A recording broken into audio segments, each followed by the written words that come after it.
Back now on Race for the White House, I'm David Gregory. Time to go inside the war room with Democratic Leadership Council Chairman and NBC News analyst Harold Ford Jr. Harold, good to see you. Good to see you, too. Thanks for having me.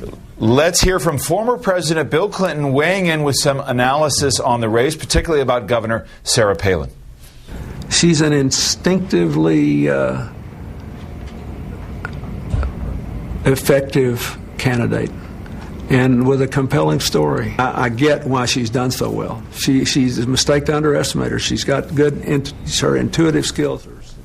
Former President, of course, speaking to Marita Bartiromo on CNBC for her program. It's interesting, the analysis, I think, Harold, because it's very similar to what President Clinton said about President Bush. Then Governor George W. Bush said, don't underestimate him. This is a very effective politician who knows how to connect with the voter. Do you think it's a fair comparison to make here?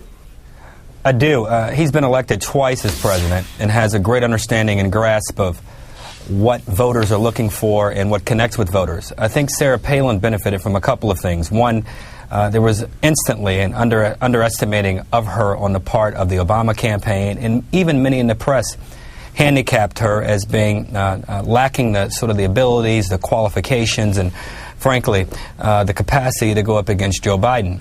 The more the Obama campaign moves from addressing her as a candidate and as a nominee, the more successful they've been.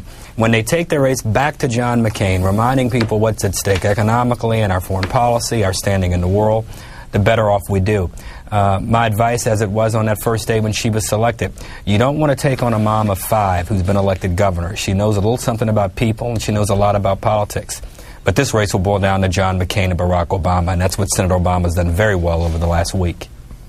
Yeah, and in many ways boiled down even further to a sense about Barack Obama and whether people trust him. Let's look at some of the numbers from the New York Times CBS poll, specifically relating to Sarah Palin. 55% indicate that they can relate to her. I think that's what former President Clinton was speaking to. 52% said that she's not prepared to be vice president. 75% picked to help McCain win, not for her qualifications. 69% McCain supporters enthusiastic about the Palin pick. Look at this from both ends here of the political spectrum, Harold.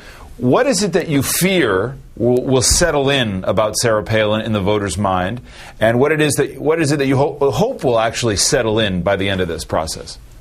Well, again, I don't think the focus ought to be Governor Palin. Governor Palin will be number 2 to John McCain.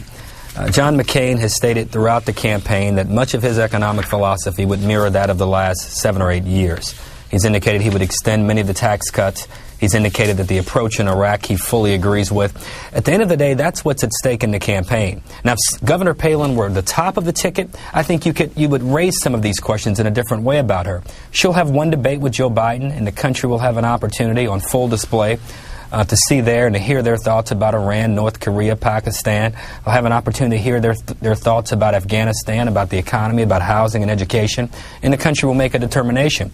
But the big show, there are 3 of them, September 26th, October 7th, and October 15th, where the country will see both of these men, McCain and Obama, stand side by side and discuss the firing of the SEC chairman, discuss whether or not we should pass an RTC to help take some of these bad loans and toxic stuff off the balance sheets of some of the banks and allow the economy to begin growing again. Well, let's talk about the economy. You've got a unique perspective, expertise and experience in politics, and expertise now in the financial markets because of your work at Merrill Lynch. Put those 2 disciplines together and give me your sense of what the leadership test is for these candidates now on the economy. I think 2 things. One, to understand the anxieties, the angst, and the real-life pains of everyday Americans. I was just here in our building on the elevator coming up, and a fellow that works in the building got on and said, I work my tail off every week. I get a couple $100 taken out of my check by the government every week, and I want to make sure they're spending my money right. This is at its heart about the American dream. And I think the country wants to hear both McCain and Obama talk about creating jobs, using government in a way, the power of government in a way to help, not only help markets to grow, but to help small business people in this country create jobs again, provide health care for their workers, the very basic things. 2, we face an immediate problem.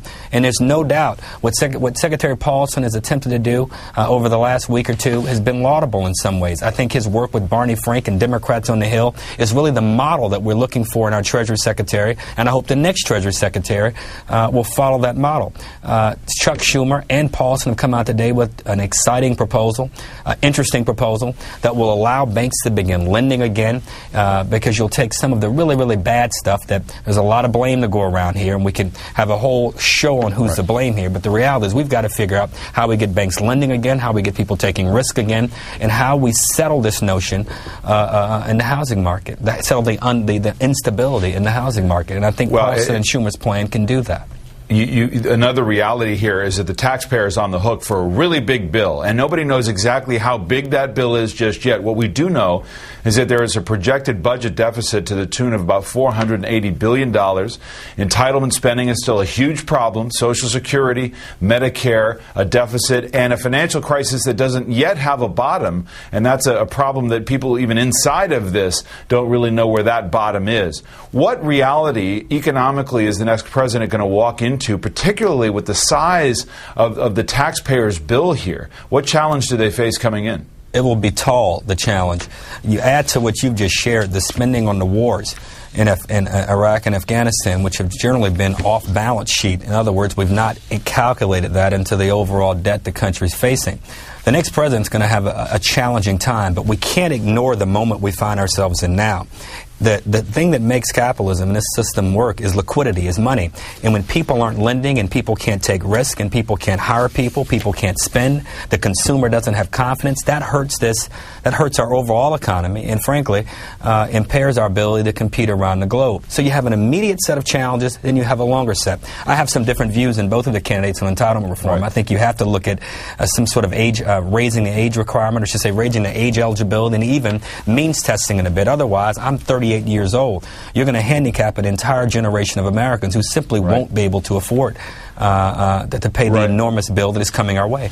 Before I let you go, we talk about crisis in the financial markets. New York Times CBS poll, it's John McCain who still has a huge lead on who's prepared to be president. On that question, it's 71-48 McCain over Obama. One of the biggest hurdles, wouldn't you agree, for Obama here as we're down the stretch? Over the next several weeks, again, the next few weeks, as they prepare for this first debate on September 26 on foreign policy, I think Senator Obama's performance there will determine if he's elected president. If he conveys a kind of confidence that I know that he has, a kind of smarts, a kind of foresight and a wisdom that I know he has, he will be elected. If he does not come across as sure of himself, does not come across with the grasp that John McCain clearly has of some of these issues, Barack will find himself in a tough spot. I also hope over the next few days that he even campaigns more so, Barack campaigns more so in some of these battleground states with the governors in those states, with Strickland, Ohio, and Rendell in Pennsylvania, and connect even more with voters on these economic issues and some of the hardship that many people across this country are facing day in and day out. All right, we'll leave it there. Harold Ford, thank you so much. Thanks for having me.